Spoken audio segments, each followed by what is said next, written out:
New at 5, neighbors surprised to see what they describe as something right out of a Hollywood movie. The FBI storming a home with a battering ram. The details next. Well, check out that pile of mud at the end of First Street here in Etnaville. The street you can see torn up as well after last night's heavy downpours. And today, crews are still cleaning up in some spots across town.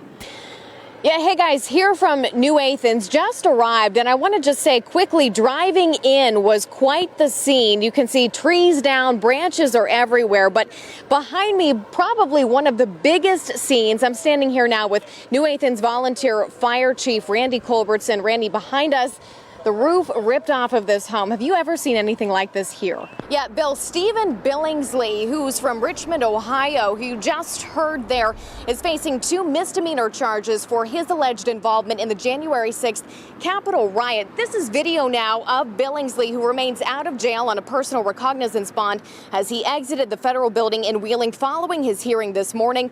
Our cameras, of course, not permitted inside U.S. District Court. He appeared before Magistrate James Mazzone for that initial hearing.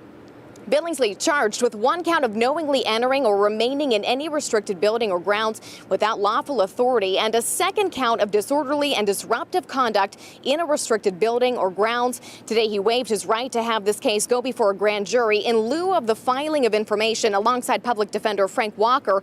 If convicted, Billingsley could face up to 6 months in jail on each charge. Now, according to the criminal complaint, the FBI received information on January 8th and 9th that Billingsley attended the Capitol riot. The live stream video appears to show him breaching a barricade and engaging in a, quote, variety of conduct. He's believed to have made it within 20 feet of the rotunda doors, but I'm told he did not actually enter the Capitol building. Now, this case will go before Judge Thomas Hogan in Washington, D.C. District Court. I'm told Billingsley will appear here at the federal building for that hearing. That will take place through Zoom either Friday or sometime next week. Stay with News 9 for the very latest as we learn it. But for now, reporting live in downtown Wheeling, I'm Kate Davison for News 9 Midday. New this hour, a national shortage of nurses. Even hospitals in the Ohio Valley feeling short-staffed with rising cases of COVID. What's leading nurses to walk away, and what are hospitals doing to replace them?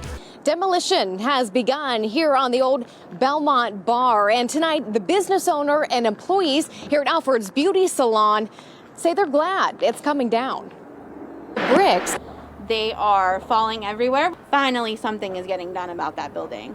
Brandy Myers is an employee of Alfred's Beauty Salon in Bel Air. It's the business adjacent to the old Belmont Bar. Complaints over this dilapidated building have plagued the salon for over a year.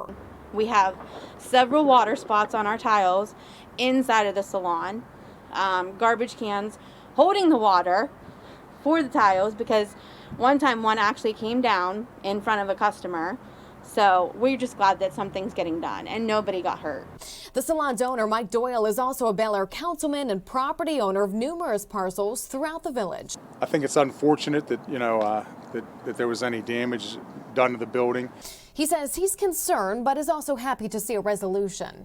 Bel Air's got old buildings. Sometimes things get out of hand. You just have to try to stay on top of it, and when something happens, you take care of it. The old Bel Air bar has been vacant for more than 15 years. Police chief and village code inspector Dick Flanagan said he discussed this property with a building inspector a year ago. That's when the back roof fell in. Who's the owner of this building? The owner of the building is Robert and Cecilia DeLong. Today, we tried contacting Cecilia DeLong. The call was short. Hi, is this Cecilia? Yes, it is. This is Kate Davison with News 9. Do you have a second? Nope. Mostly people are just glad this crumbling structure didn't injure anyone or worse. And it's our hope that it gets done in a timely fashion without any personal injury or any property damage to anyone, and we just move on and better ourselves. Thank God nobody got hurt or got killed. The building's owners, the DeLongs, do have to foot the bill to tear it down, and Flanagan says it does all have to come down. He says if for some reason it doesn't, he will be speaking with the village attorney. He's also called in a building inspector that will be here in the village on Monday to see it for himself. Reporting live in Bel Air, I'm Kate Davison, News 9, live at 5. News 9's Brittany Grego is learning why demolition equipment is back in Dilly's Bottom. This is where the vaccine clinics are taking place in Belmont County, here at the old Sears building at the Ohio Valley Mall. It's here where they're vaccinating more than 500 people each day of the clinic.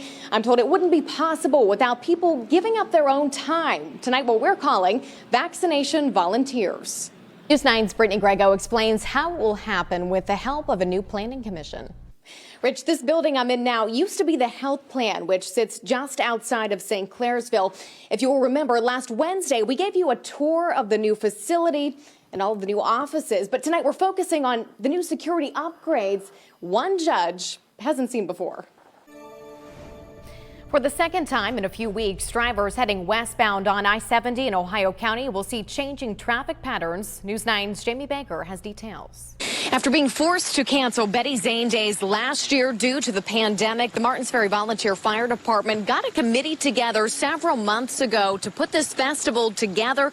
They say a big factor in getting it off the ground was the donation from local businesses.